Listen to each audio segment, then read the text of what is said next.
प्यार एवरीबॉडी।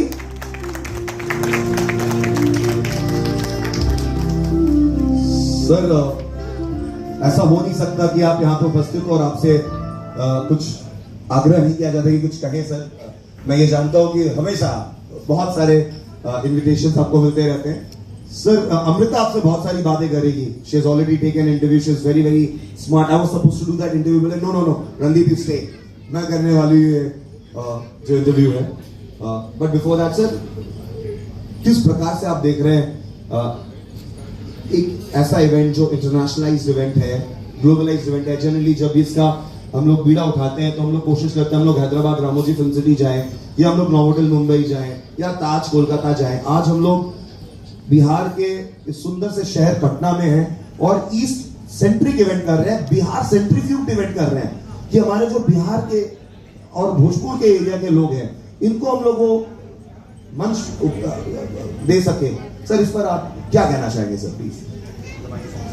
धन्यवाद और पूरे स्टाफ परिवार को बहुत बहुत धन्यवाद। और आपने जो सेलेक्ट किया इस शहर को, तो कोई ना कोई तो शुरुआत करता ही करता है, तो धीरे धीरे चीजें आगे बढ़ती हैं। जब कोई छोटा बच्चा होता है, जब वो किसी पालने में झूले में खेल रहा होता है, तो उसके पाँव देख के आप नहीं बता सकते कि इसके पाँव आगे बढ़ के कहाँ तक जाएगा। ये चीजें हैं तो आप उसे वहीं से अंडर एस्टिमेट कर देंगे तो अन्याय हो जाएगा उसके साथ। ये है तो ये हमारा बिहार में थोड़ा इंडस्ट्रियलाइजेशन और जो ग्लोबल वो पहचान मिलनी चाहिए थी वो नहीं मिल पाई। उसका एक रीजन है, यहाँ पे आप देखेंगे कि क्राउड जो है, जो बच्चे हैं, हम तो सबसे ज्यादा यंग बच्चों के साथ ही रहते हैं, तो उनके अंदर देखते हैं जिज्ञासा है, मेहनत है, सब करते हैं, बट अपॉर्चुनिटी क्या कर पाएंगे। एक अच्छी यूनिवर्सिटी चाहिए, एक ग्लोबल अपनी चीजों को कहाँ दिखा सकते हैं। लेट्स आप बात किए मुंबई की, कोई बहुत बेहतर पेंटिंग बनाएगा, मुंबई में उस पेंटिंग को देखने वाले, स्पॉन्सर करने वाले, खरीदने वाले हजारों मिलेंगे। वही पेंटिंग यहाँ अगर किसी को इंटरेस्ट नहीं है, कौन सी को नहीं लो, तो अल्टीमेटली बात हो जाता है कि भैया वो करेगा क्या। यहाँ पता है कि ठीक है तो पेंटिंग बनाओ, तो ठीक है, करवा कौन चीज बताओ। मतलब पेंटिंग मतलब उसको ले लगता है कि हाँ ये तो बनाओ, ये तो घरे बनाओ ले लाई, ये सब नहीं। जैसे सिंगिंग, आपको बहुत सारे अपॉर्चुनिटी मिलेंगे। दिल्ली हो गया, मुंबई हो गया, बेंगलोर, हैदराबाद, सिंगिंग का। यहाँ पे क्या है सिंगिंग का, हम तो यहाँ पे अभी तो गवर्नमेंट अभी बनी है तो उनसे भी कहेंगे कि एक सेंसर बोर्ड बनाए, वरना ये जो ऑर्केस्ट्रा का जो मतलब फिल्म इंडस्ट्रीज को ऑर्केस्ट्रा ने हाईजेक कर लिया है, तो एक हम लोग की छवि खराब होती है कि भैया ये वही है क्या। तो बाहर वालों को कहते हैं कि ये जो फिल्मों पे देख रहे हैं अश्लील गाने, ये ऑर्केस्ट्रा वाले हैं, ये हमारी फिल्म नहीं है।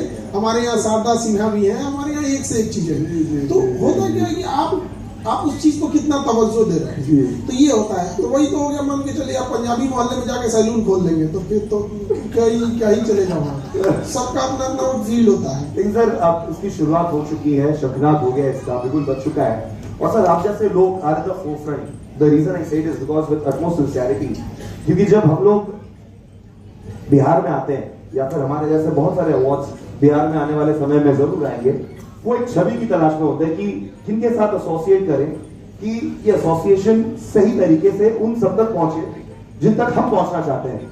एंड सर जब आप जैसे लोग खुलकर आगे आते हैं तो इससे बहुत मनोबल बढ़ता है। और बतौर आपका अनुज मैं ये कह सकता हूं कि आने वाले समय में बहुत सारी चीजें बहुत सही तरीके से परिवर्तित होगी और हम सही राह पर हैं। बिल्कुल, चीजें धीरे धीरे आगे बढ़ती रहेंगी और आप लोग को धन्यवाद जो आपने इस शहर को चुना। और ऐसे आप लोग को देख के बाकी आने वाली पीढ़ियां और आने वाले लोग भी इस चीज को चुनेंगे। और ऐसा नहीं कि हमारे यहाँ मतलब प्रतिभा की कोई कमी है, बिल्कुल नहीं। ऐसा कोई जिला नहीं होगा जहां आपको एक ग्लोबल प्रतिभा का व्यक्ति यहाँ पे मिले। किसी भी जिले की हम बात करते हैं, आप कहीं चलेंगे। अफसोस बस इस बात का है ना कि जो अपनी पहचान नहीं बना सका, हम उसे कोई वैल्यू नहीं देते हैं। एक आध चीजों से अगर कोई पिछड़ गया, स्कूल लाइफ में हम भी देखते थे, एक नंबर पीछे रह गए तो कोई नहीं पूछेगा, आप टॉप 3 में आएंगे तो ही जानेंगे, जो चौथे नंबर पे उसे कोई नहीं पूछ रहा है यहाँ पर। तो ऐसा नहीं है, उसे भी वो पहचान देने की जरूरत है। और धीरे धीरे डिजिटलाइजेशन से चीजें अब आगे बढ़ रही है, बहुत स्मूथ हुआ है। और इस जनरेशन को डिजिटलाइजेशन एक वरदान है, वो इसके माध्यम से आगे ले जा सकते हैं। अगर ये डिजिटलाइजेशन आज देखिए, आज बिहार का मखाना अमेरिका तक में जा रहा है सुपर फूड के नाम पे, तो वो जितना जल्दी अब हम लोग इस टेक्नोलॉजी का यूज करके उसको फूड प्रोसेसिंग का यूज करके कितना आगे ले जा सकते हैं, हर एक छोटी छोटी चीजों को ले जा सकते हैं, तो जिससे ज्यादा अल्टीमेटली रोजगार भी होगा, लोगों का लाइफ स्टाइल भी बढ़ेगा, तो वो हर सेक्टर में जाने लगते हैं। Thank you sir, absolutely. On that note देखिए